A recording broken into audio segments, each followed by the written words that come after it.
गुरुर्ब्रह्मा गुरुर्विष्णु गुरुर्देवो महेश्वरा गुरुर्साक्षात् परं ब्रह्म तस्मै श्री गुरुवे नमः।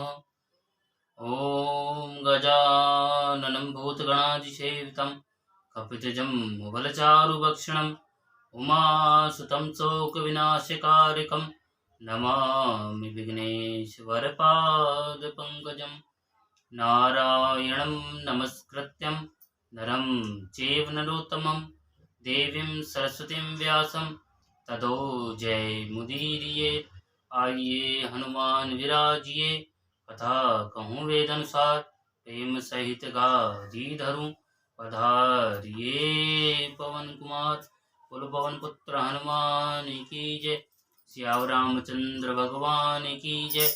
उमापति महादेव की जय। शिव महापुराण की जय। ओम नमः पार्वती पते हर हर महादेव हर हर महादेव हर हर महादेव। जय जय श्री राधे जय जय श्री राधे जय जय श्री राधे श्याम। ओम श्री श्याम शिवाय नमः। कल आपने 11वें अध्याय तक सुना। अब आप 12वें अध्याय को सुनेंगे। विदेश्वर संहिता अभी चली रही है। तो सूत जी बोले, हे बुद्धिमान महर्षियों, मोक्षदायक शिव क्षेत्रों का वर्णन सुनिए। तत्पश्चात मैं लोक रक्षा के लिए शिव संबंधी आगमों का वर्णन करूंगा। पर्वत वन और काननों सहित इस पृथ्वी का विस्तार 50 करोड़ योजन है।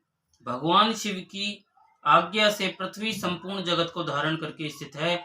भगवान शिव ने भूतल पर विभिन्न स्थानों में वहां के निवासियों को कृपा पूर्वक मोक्ष देने के लिए शिव क्षेत्र का निर्माण किया है। कुछ क्षेत्र ऐसे हैं जिन्हें देवताओं तथा ऋषियों ने अपना वास स्थान बनाकर अनुग्रहित किया है, जहां देवता वास करते हैं, इसलिए उनमें तीर्थ प्रकट हो गया है।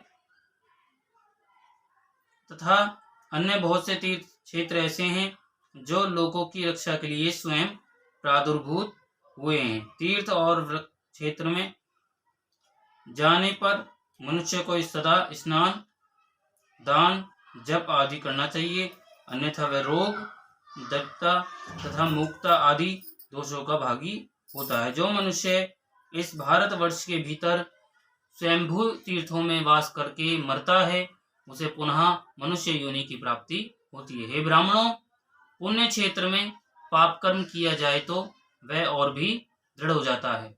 अतः पुण्य क्षेत्र में निवास करते समय थोड़ा सा भी पाप न करें। जिस किसी भी उपाय से मनुष्य को पुण्य क्षेत्र में वास करना चाहिए। सिंधु और गंगा नदी के तट पर बहुत से पुण्य क्षेत्र हैं। सरस्वती नदी परम पवित्र और 60 मुख वाली कही गई है, अर्थात उसकी 60 धाराएं हैं। जो विद्वान पुरुष सरस्वती की उन धाराओं के तट पर निवास करता है, वह क्रमशः ब्रह्मपद को पा लेता है।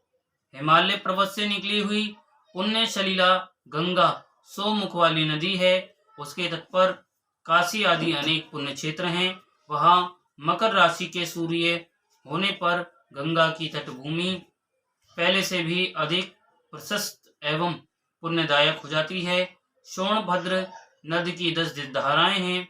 वह बृहस्पति के मकर राशि में आने पर अत्यंत पवित्र तथा अभिष्ट फल प्रदान करने वाली हो जाती है। उस समय वहां स्नान और उपवास करने से विनायक पद की प्राप्ति होती है। पुण्य सलीला महानदी नर्मदा के 24 मुख स्रोत हैं। उसमें स्नान तथा उसके तट पर निवास करने से मनुष्य को वैष्णव पद की प्राप्ति होती है। तमसा नदी के 12 तथा रेवा के 10 मुख हैं। परम पुण्यमयी गोदावरी के 21 मुख बताए गए हैं। वह ब्रह्म हत्या तथा गोवध के पाप का भी नाश करने वाली एवं रुद्र लोक देने वाली है। कृष्णवेणी नदी का जल बड़ा पवित्र है। वह नदी समस्त पापों का नाश करने वाली है। उसके 18 मुख बताए गए हैं तथा वह विष्णु लोक प्रदान करने वाली है। तुंगभद्रा के 10 मुख हैं, वे ब्रह्मलोक देने वाली है। पुण्य सलीला सुवर्ण मुखरी के 9 मुख कहे गए हैं। ब्रह्मलोक से लौटे हुए जीव उसी के तट पर जन्म लेते हैं। सरस्वती, पंपा, कन्याकुमारी तथा शुभ कारक श्वेत नदी ये सभी पुण्य क्षेत्र हैं। इनके तट पर निवास करने से इंद्रलोक की प्राप्ति होती है। सहे पर्वत से निकली हुई महानदी कावेरी परम पुण्यमयी, उसके 27 मुख बताए गए हैं।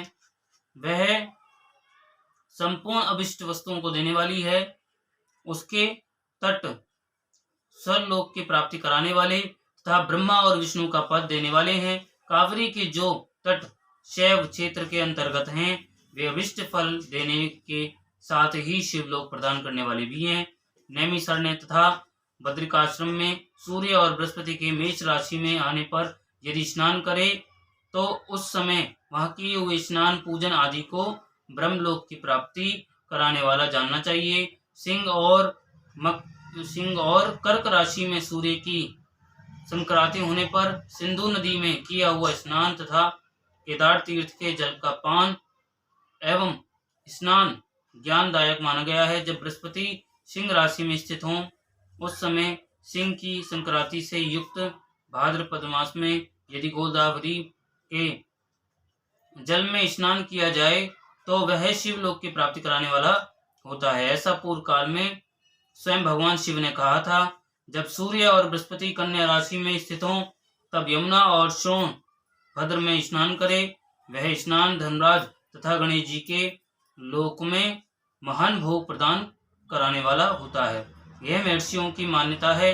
जब सूर्य और बृहस्पति तुला राशि में स्थित हों उस समय कावेरी नदी में स्नान करे। वह स्नान भगवान विष्णु के वचन की महिमा से संपूर्ण अभिष्ट वस्तुओं को देने वाला माना गया है। जब सूर्य और बृहस्पति वृश्चिक राशि पर आ जाएं तब मार्गशीर्ष के महीने में नर्मदा में स्नान करने से विष्णुलोक की प्राप्ति होती है। सूर्य और बृहस्पति के धनु राशि में स्थित होने पर स्वर्ण मुखरी नदी में किया हुआ स्नान शिवलोक प्रदान कराने वाला होता है। तो ये ब्रह्मा जी का वचन है। जब सूर्य और बृहस्पति मकर राशि में स्थित हों उस समय माघ मास में गंगा जी के जल में स्नान करना चाहिए। ब्रह्मा जी का कथन है कि वह स्नान शिवलोक की प्राप्ति कराने वाला है। शिवलोक के पश्चात ब्रह्मा और विष्णु के स्थानों में सुख भोग कर अंत में मनुष्य को ज्ञान की प्राप्ति हो जाती है। तो माघ मास में तथा सूर्य के कुंभ राशि में स्थित होने पर फागुन मास में गंगा जी के तट पर किया हुआ श्राद्ध, पिंडदान अथवा तिलोगतक दान पिता और नाना दोनों कुलों के पितरों की अनेकों पीढ़ियों का उद्धार करने वाला माना गया है। सूर्य और बृहस्पति जब मीन राशि में स्थित हो तब कृष्णवेणी नदी में किए गए स्नान की ऋषियों ने प्रशंसा की है। उन महीनों में पूर्वोत्तर तीर्थों में किया हुआ स्नान इंद्रपद की प्राप्ति कराने वाला होता है। विद्वान पुरुष गंगा तथा कावेरी नदी का आश्रय लेकर तीर्थवास करे। ऐसा करने से उस समय किए हुए पाप का निश्चय ही नाश हो जाता है। रुद्रलोक प्रदान करने वाले बहुत से क्षेत्र हैं। ताम्रपर्णी और वेगवती ये दोनों नदियां ब्रह्मलोक की प्राप्ति रूप फल देने वाली हैं। उन दोनों के तट पर अनेक स्वर्गदायक क्षेत्र हैं। उन दोनों के मध्य में बहुत से पुण्यप्रद क्षेत्र हैं। वहां निवास करने वाला विद्वान पुरुष वैसे फल का भागी होता है। सदाचार, उत्तम वृत्ति तथा सद्भावना के साथ मन में दया भाव रखते हुए विद्वान पुरुष को तीर्थ में निवास करना चाहिए, अन्यथा उसका फल नहीं मिलता। पुण्य क्षेत्र में किया हुआ थोड़ा सा भी पुण्य भी अनेक प्रकार से वृद्धि को प्राप्त होता है तथा वहाँ किया हुआ छोटा सा पाप भी महान हो जाता है। यदि पुण्य क्षेत्र में रहकर ही जीवन बिताने का निश्चय हो तो उस पुण्य संकल्प से उसका पहले का सारा पाप तत्काल नष्ट हो जाएगा, क्योंकि पुण्य को ऐश्वर्यदायक कहा गया है। तो हे ब्राह्मणों, तीर्थवास जनित पुण्य कायिक, वाचिक और मानसिक सारे पापों का नाश कर देता है। तीर्थ में किया हुआ मानसिक पाप वज्र लेप हो जाता है, यह वह कई कल्पों तक पीछा नहीं छोड़ता है। तो इसलिए जितना हो सके तीर्थ स्थानों में जाकर पाप करने से बचें। वैसा पाप केवल ध्यान से ही नष्ट होता है, अन्यथा नष्ट नहीं होता है। वाचिक पाप जप से तथा कायिक पाप शरीर को सुखाने जैसे कठोर तप से नष्ट होता है। धनोपार्जन में हुए पाप दान से नष्ट होते हैं, तो अन्यथा करोड़ों कल्पों में भी उनका नाश नहीं होता। कभी कभी अतिशय मात्रा में बड़े पापों से पुण्य भी नष्ट हो जाते हैं। पुण्य और पाप दोनों का बीजांश, वृद्धांश और भोगांश होता है। बीजांश का नाश ज्ञान से, वृद्धांश का ऊपर लिखे प्रकार से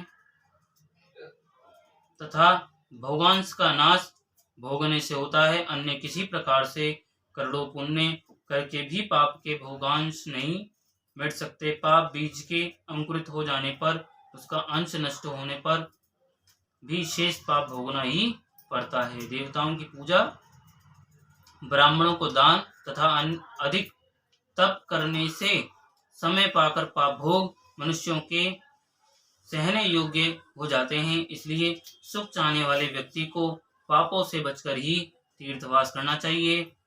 यहीं पर 13वां अध्याय विराम होता है। 13वां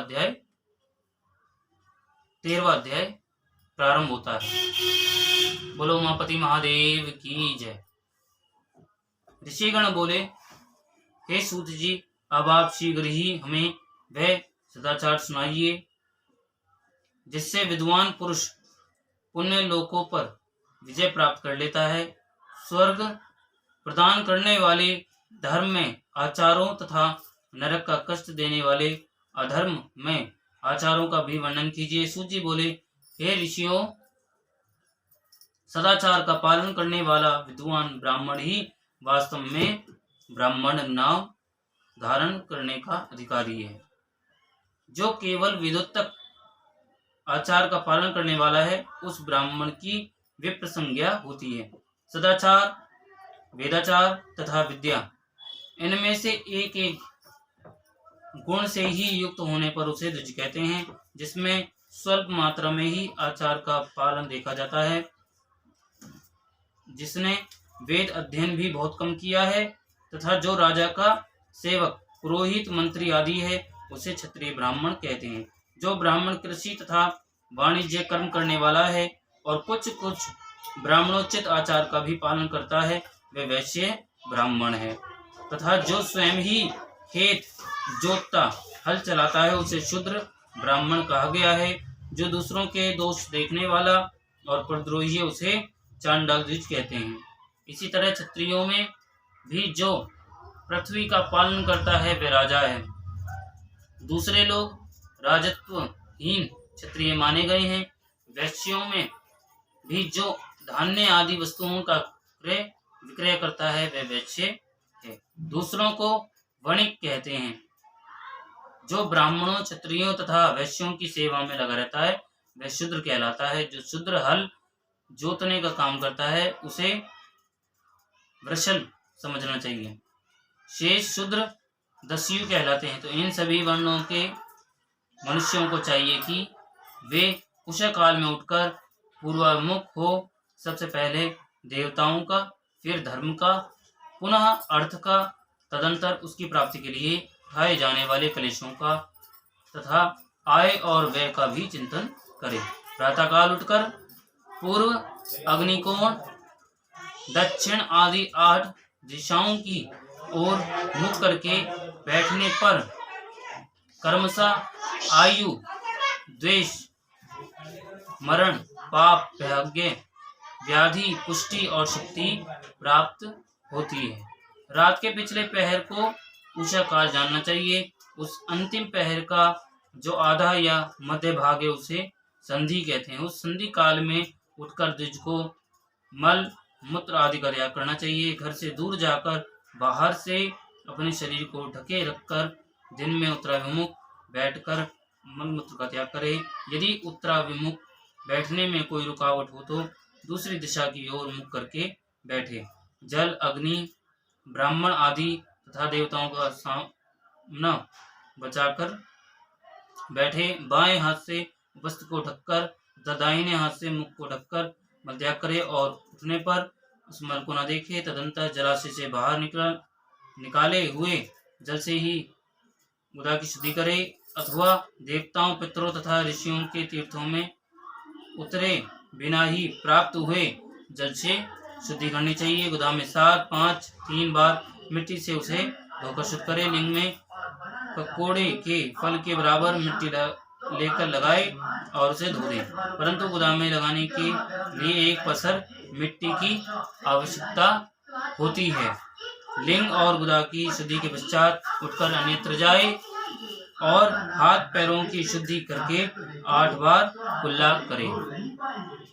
इसके बाद जिस किसी वृक्ष के पत्ते से अथवा उसके पतले काष्ठ से जल के बाहर दातुन करना चाहिए, उस समय तर्जनी उंगली का उपयोग न करे। यह दंत शुद्धि का विधान बताया गया है। तदंतर जल संबंधी देवताओं को नमस्कार करके मंत्र पाठ करते हुए स्नान करे।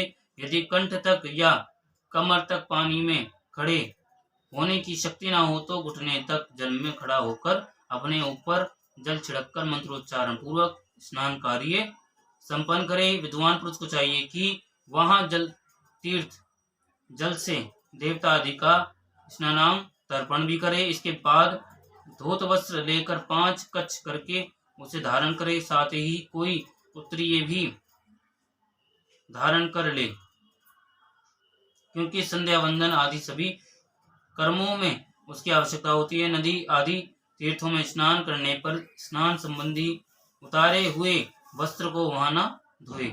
स्नान के पश्चात विद्वान पुरुष उस वस्त्र को बावड़ी में, कुएं के पास अथवा घर आदि में ले जाए और वहां पत्थर पर, लकड़ी आदि पर, जल में या स्थल में अच्छी तरह धोकर उस वस्त्र को निचोड़े। हे द्विजों, वस्त्र को निचोड़ने से जो जल गिरता है वह पितरों की तृप्ति के लिए होता है। इसके बाद जाबाली उपनिषद में बताई गई अग्नि रीति मंत्र से भस्म लेकर उसके द्वारा त्रिपुंड लगाए। इस विधि का पालन न किया जाए, इसके पूर्व ही यदि जल में भस्म गिर जाए तो कर्ता नरक में जाता है। तो आपो ही स्टा इस मंत्र से पाप शांति के लिए सिर पर जल छिड़के तथा यस्से शिहाय इस मंत्र को पढ़कर पैर पर जल छिड़के। इसे संधि प्रोक्षण कहते हैं। आपोष्टा इत्यादि मंत्र में 3 ऋचाएं हैं और प्रत्येक ऋचा में गायत्री छंद के 3-3 चरण हैं। इनमें से प्रथम ऋचा के 3 चरणों का पाठ करते हुए क्रमशः पैर, मस्तक और हृदय में जल छिड़के।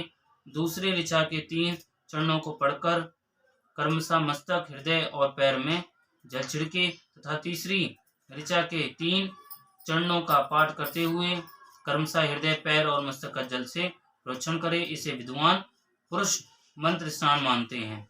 किसी अपवित्र वस्तु से किंचित स्पर्श हो जाने पर, अपना स्वास्थ्य ठीक न रहने पर, राज्य भय या राष्ट्र भय उपस्थित होने पर तथा यात्रा काल में जल की उपलब्धि न होने की व्यवस्था आ जाने पर मंत्र स्नान करना चाहिए। प्रातः काल सूर्यश्च मां मन्युश्च इस सूर्यानुवाक से तथा सायंकाल अग्निश्च मां मन्युश्च इस अग्नि संबंधी अनुवाक से जल का आचमन करके पुनः जल से अपने अंगों का प्रोक्षण करे।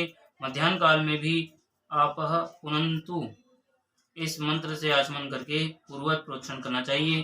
प्रातः काल की संध्योपासना में गायत्री मंत्र का जप करके 3 बार ऊपर की ओर सूर्य देव को अर्घ देना चाहिए।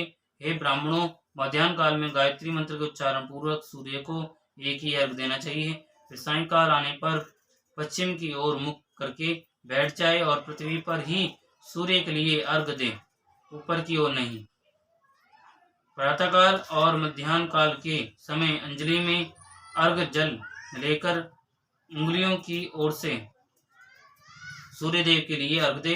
उंगलियों के छिद्र से ढलते हुए सूर्य को देखे तथा उनके लिए आत्म प्रदक्षिणा करके शुद्ध आचमन करे। सायंकाल में सूर्यास्त से 2 घड़ी पहले की हुई संध्या निष्फल होती है, क्योंकि वह समय संध्या का समय नहीं है। ठीक समय आने पर संध्या करनी चाहिए, ऐसी शास्त्र की आज्ञा है। यदि संध्या उपासना किए बिना दिन बीत जाए तो प्रत्येक समय के लिए कर्मशः प्रायश्चित करना चाहिए। यदि एक दिन बीते तो प्रत्येक बीते हुए संध्या काल के लिए नित्य नियम के अतिरिक्त 100 गायत्री मंत्र का अधिक जप करे। यदि नित्य कर्म के लुप्त हुए 10 दिन से अधिक बीत जाए तो उसके प्रायश्चित रूप में 1 लाख गायत्री का जप करना चाहिए। यदि 1 मास तक नित्य कर्म छूट जाए तो पुनः अपना उपनयन संस्कार कराए। अर्थ सिद्धि के लिए ईश, गौरी, कार्तिकेय, विष्णु, ब्रह्मा, चंद्रमा और यम का तथा ऐसे ही अन्य देवताओं का भी शुद्ध जल से तर्पण करे। तत्पश्चात तर्पण कर्म को ब्रह्मार्पण करके शुद्ध आचमन करे।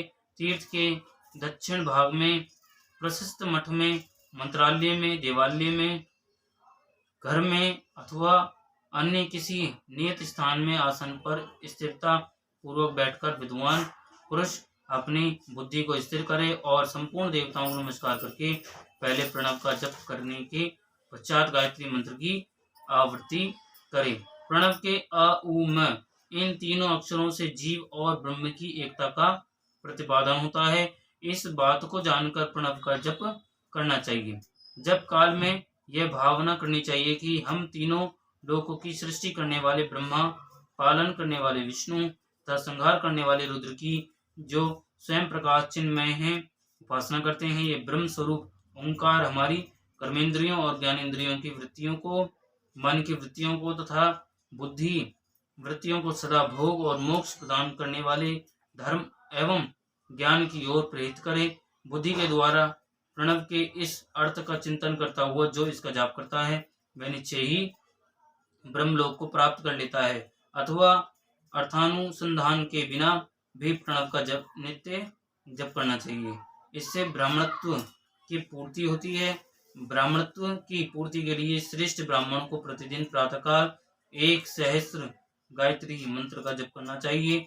मध्याह्न काल में 100 बार और सायंकाल में 28 बार जप की विधि है। अन्य वर्ण के लोगों को अर्थात क्षत्रिय और वैश्य को तीनों संध्याओं के समय यथासाध्य गायत्री जप करना चाहिए। शरीर के भीतर मूलाधार, स्वादिष्ठान, मणिपुर, अनाहत, आज्ञा, सहस्त्रार ये चक्र हैं।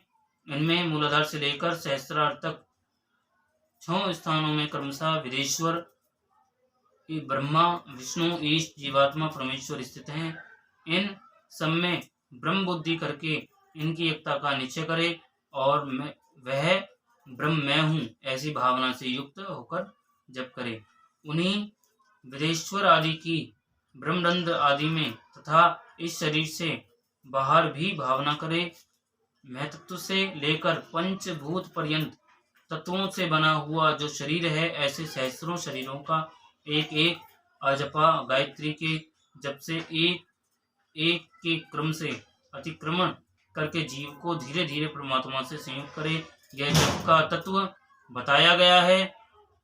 100 अथवा 28 मंत्रों के जप से उतने ही शरीरों का अतिक्रमण होता है। इस प्रकार जो मंत्रों का जप है इसी को आदि क्रम से वास्तविक जप जानना चाहिए। तो 1000 बार किया हुआ जप ब्रह्मलोक प्रदान करने वाला होता है, ऐसा जानना चाहिए। 100 बार किया हुआ जप इंद्र पद की प्राप्ति कराने वाला माना गया है। ब्राह्मणेतर पुरुष आत्मरक्षा के लिए जो स्वल्प मात्रा में जप करता है वह ब्राह्मण के कुल में जन्म लेता है। इस प्रकार प्रतिदिन सूर्योत्थान करके उपयुक्त रूप से जप का अनुष्ठान करना चाहिए। 12 लाख गायत्री का जप करने वाला पुरुष पूर्ण रूप से ब्राह्मण कहा गया है। जिस ब्राह्मण ने 1 लाख गायत्री का भी जप न किया हो उसे वैदिक कार्य में ना लगाए। 70 वर्ष की अवस्था तक नियम पालन पूर्वक कार्य करे। इसके बाद गृह त्याग कर संन्यास ले ले। परिव्राजक या सन्यासी पुरुष नित्य प्रातःकाल 12,000 प्रणव का जप करे। यदि एक दिन नियम का उल्लंघन हो जाए तो दूसरे दिन उसके बदले में उतना मंत्र और अधिक जपना चाहिए। इस प्रकार जप को चलाने का प्रयत्न करना चाहिए। यदि क्रमशः 1 मास उल्लंघन का व्यतीत हो गया हो तो 1.5 लाख जप करके उसका प्रायश्चित करना चाहिए। इससे अधिक समय तक नियम का उल्लंघन हो जाए तो पुनः नए सिरे से गुरु से नियम ग्रहण करे। ऐसा करने से दोषों की शांति होती है, अन्यथा रौरव नरक में जाना पड़ता है। तो जो सकाम भावना से युक्त ग्रस्त ब्राह्मण है उसी को धर्म तथा अर्थ के लिए यत्न करना चाहिए। मुमुक्षु ब्राह्मण को सदा ज्ञान का ही अभ्यास करना चाहिए। धर्म से अर्थ की प्राप्ति होती है, अर्थ से भोग सुलभ होता है और उस भोग से वैराग्य की प्राप्ति होती है। धर्म पूर्वक उपार्जित धन से जो भोग प्राप्त होता है उससे एक दिन अवश्य वैराग्य का उदय होता है। धर्म के विपरीत अधर्म से उपार्जित धन के द्वारा जो भोग प्राप्त होता है उससे भोगों के प्रति आसक्ति उत्पन्न होती है। धर्म 2 प्रकार का कहा गया है, द्रव्य के द्वारा संपादित होने वाला और शरीर से किया जाने वाला। द्रव्य धर्म यज्ञ आदि के रूप में और शरीर धर्म तीर्थ स्नान आदि के रूप में पाए जाते हैं। मनुष्य धर्म से धन पाता है, तपस्या से उसे दिव्य रूप की प्राप्ति होती है, कामनाओं का त्याग करने वाले पुरुष के अंतःकरण की शुद्धि होती है, उस शुद्धि से ज्ञान का उदय होता है, इसमें संशय नहीं है। सतयुग आदि में तप को ही प्रशस्त कहा गया है, किंतु कलयुग में द्रव्य साध्य धर्म अच्छा माना गया है। सतयुग में ध्यान से, त्रेता में तपस्या से, द्वापर में यज्ञ करने से ज्ञान की सिद्धि होती है, परंतु कलयुग में प्रतिमा भगवत विग्रह की पूजा से ज्ञान लाभ होता है। जिसका जैसा पुण्य या पाप होता है उसे वैसा ही फल प्राप्त होता है। द्रव्य देह अथवा अंग में न्यूनता, वृद्धि अथवा क्षय आदि के रूप में वह फल प्रकट होता है। अधर्म हिंसा दुख रूप है, धर्म सुख रूप है। मनुष्य अधर्म से दुख पाता है और धर्म से सुख एवं अभ्युदय का भागी होता है। दुराचार से दुख प्राप्त होता है और सदाचार से सुख। अतः भोग और मोक्ष की सिद्धि के लिए धर्म का उपार्जन करना चाहिए। जिसके घर में कम से कम 4 मनुष्य हैं, ऐसे कुटुंबी ब्राह्मण को जो 100 वर्ष के लिए जीविका जीवन निर्वाह की सामग्री देता है उसके लिए वह दान ब्रह्मलोक की प्राप्ति कराने वाला होता है। 1000 चांद्रायण व्रत का अनुष्ठान ब्रह्मलोकदायक माना गया है। जो क्षत्रिय 1000 कुटुंबों को जीविका और आवास देता है उसका वह कर्म इंद्रलोक की प्राप्ति कराने वाला होता है, और 10,000 कुटुंबों को दिया हुआ आश्रय दान ब्रह्मलोक प्रदान करता है। दाता पुरुष जिस देवता के उद्देश्य से दान करता है अर्थात वह दान के द्वारा जिस देवता को प्रसन्न करना चाहता है उसी का लोक उसे प्राप्त होता है, ऐसा वेद वेदता पुरुष कहते हैं। धनहीन पुरुष सदा तपस्या का उपार्जन करे, क्योंकि तपस्या और तीर्थ सेवन से अक्षय सुख पाकर मनुष्य उसका भोग करता है। अब मैं न्यायतः धन के उपार्जन की विधि बता रहा हूँ। ब्राह्मण को चाहिए कि वह सदा सावधान रहकर विशुद्ध प्रतिग्रह, दान ग्रहण तथा याजन यज्ञ कराने आदि से धन का अर्जन करे। वह इसके लिए कहीं दीनता ना दिखाए, यानी झुके ना। आजकल ब्राह्मण लोग झुक जाते हैं, पैरों में गिरने लगते हैं, तो इससे सामने वाला कभी नाश होता है और उन ब्राह्मण देवता का भी। और न अत्यंत कलेशदायक कर्म ही करे। क्षत्रिय बाहुबल से धन का उपार्जन करे और वैश्य कृषि एवं गो रक्षा से न्यायोपार्जित धन का दान करने से दाता को ज्ञान की सिद्धि होती है। ज्ञान सिद्धि द्वारा सब पुरुषों को गुरु कृपा से मोक्ष सिद्धि सुलभ होती है। मोक्ष से स्वरूप की सिद्धि ब्रह्म रूप से स्थित प्राप्त होती है, जिससे मुक्त पुरुष परमानंद का अनुभव करता है। जो मनुष्यों को यह सब सत्संग से प्राप्त है। गृहस्थाश्रमी को धन धान्य आदि सभी वस्तुओं का दान करना चाहिए। अपना हित चाहने वाले गृहस्थ को जिस काल में जो फल अथवा धान्य आदि वस्तुएं उत्पन्न होती हैं उन्हें ब्राह्मणों को दान करना चाहिए। तो जो खेती बाड़ी करते हैं उनमें से उन लोगों को अवश्य कुछ न कुछ दान करना चाहिए। वह तृषा निवृत्ति के लिए जल तथा क्षुधा रूपी रोग की शांति के लिए सदा अन्न का दान करे। खेत, धान्य, कच्चा अन्न तथा भक्ष्य, भोज्य, लहे और चोष्य, ये 4 प्रकार के सिद्ध अन्न दान करने चाहिए। जिसके अन्न को खाकर मनुष्य जब तक कथा श्रवण आदि सद्धर्म का पालन करता है उतने समय तक उसके लिए किए हुए पुण्य फल का आधा भाग दाता को मिलता है। तो दान लेने वाला पुरुष दान में प्राप्त हुई वस्तु का दान तथा तपस्या करके अपने प्रतिग्रह जनित पाप की शुद्धि करे, अन्यथा उसे रौरव नरक में गिरना पड़ता है। अपने धन के 3 भाग करे, 1 भाग धन के लिए, दूसरा भाग वृद्धि के लिए तथा तीसरा भाग अपने उपयोग के लिए। नित्य, नैमित्तिक और काम्य, ये तीनों प्रकार के कर्म धर्मार्थ रखे हुए धन से करे। साधक को चाहिए कि वह वृद्धि के लिए रखे हुए धन से ऐसा व्यापार करे जिससे उस धन की वृद्धि हो तथा उपभोग के लिए रक्षित धन से हितकारक, परिमित एवं पवित्र भोग भोगे। खेती से पैदा किए हुए धन का 10वां अंश दान कर दे, इससे पाप की शुद्धि होती है। शेष धन से धर्म, वृद्धि एवं उपभोग करे, अन्यथा वह रौरव नरक में पड़ता है। अथवा उसकी बुद्धि पाप से परिपूर्ण हो जाती है या खेती ही चौपट हो जाती है। वृद्धि के लिए किए गए व्यापार में प्राप्त हुए धन का 6वां भाग दान कर दे। श्रेष्ठ ब्राह्मणों को दान में प्राप्त हुए शुद्ध पदार्थों का 1/4 दान कर देना चाहिए।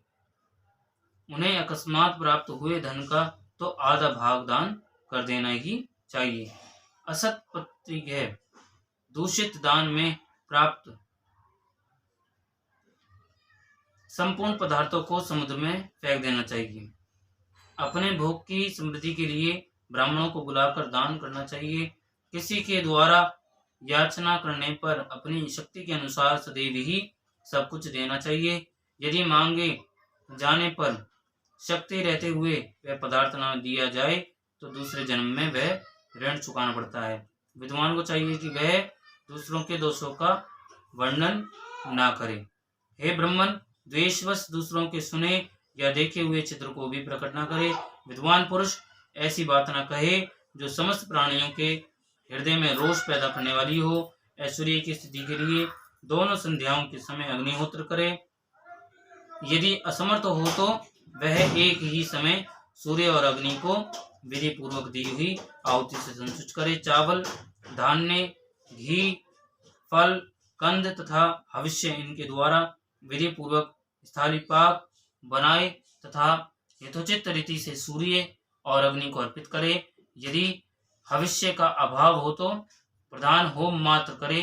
सदा सुरक्षित रहने वाली अग्नि को विद्वान पुरुष अजस्त्र की संख्या देते हैं।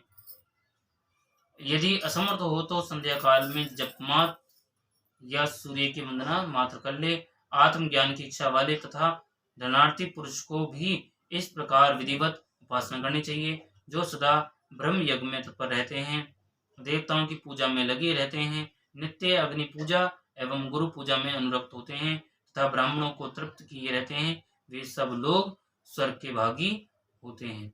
यहीं पर 13वां अध्याय विराम होता है। बोलो शिव महापुराण की जय। उमापति महादेव की जय।